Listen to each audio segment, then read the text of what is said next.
Some people say that mass immigration into the United States can help reduce world poverty. Is that true? Well, no, it's not. And let me show you why.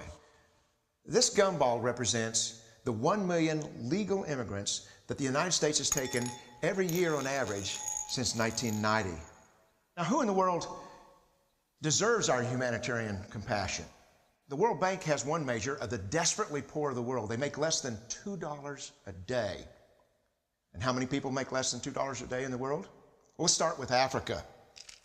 In Africa alone, there are 650 million people who make less than $2 a day. 650 million. And in India, another 890 million people, desperately poor. China adds another 480 million people, making less than $2 a day.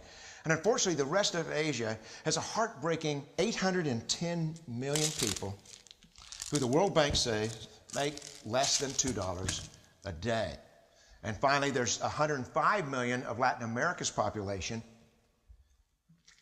that are desperately poor. All told, the World Bank says there are 3 billion people in the world, 3 billion people who are desperately poor, making less than $2 a day. That's 3,000 gumballs.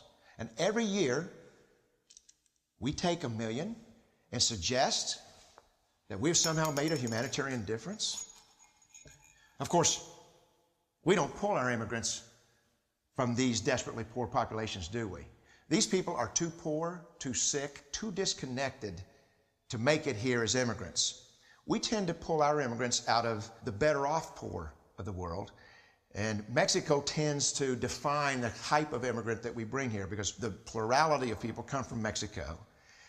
And Mexico is poor.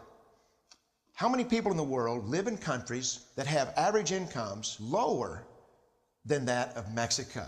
And the World Bank tells us that that number is these 3 billion plus another 2.6 billion people. 5.6 billion people in the world who live in countries with average incomes below that of Mexico. That's 5,600 gumballs. And so what is it that the elites are telling us?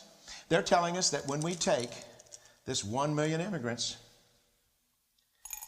that we somehow or another are tackling world poverty. And we have to do it regardless of the effect on our unemployed, the working poor, the most vulnerable members of our society, regardless of the effect on our natural resources.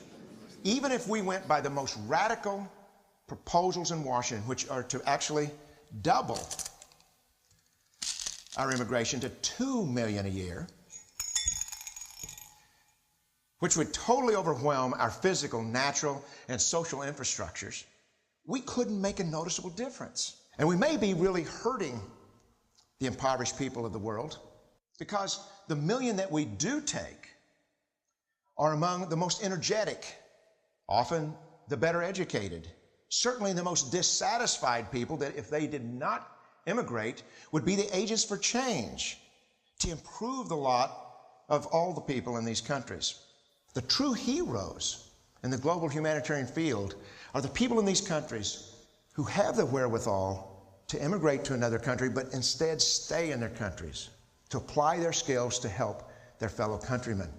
Unfortunately, our immigration system tends to entice these very type of people to abandon their countrymen. The impossibility of making even a dent is actually worse than it looks here. Because last year, when we took 1 million immigrants, these countries added, births over deaths, 80 million more people into the impoverished populations.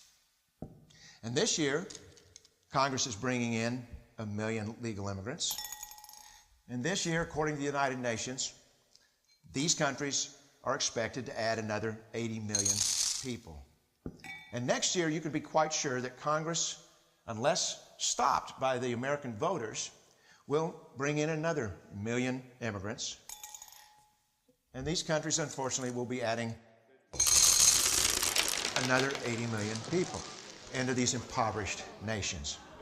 We could take 5 million a year, but we'd never get ahead of what's happening in these countries. Not in this century. Don't you see? Immigration can never be an effective or significant way to deal with the suffering people of the world. They have to be helped where they live. 99.9% of them will never be able to immigrate to a rich country. There's no hope for that. They have to bloom where they're planted. The only place that 99.9% of these people can be helped is where they live. Let's help them there.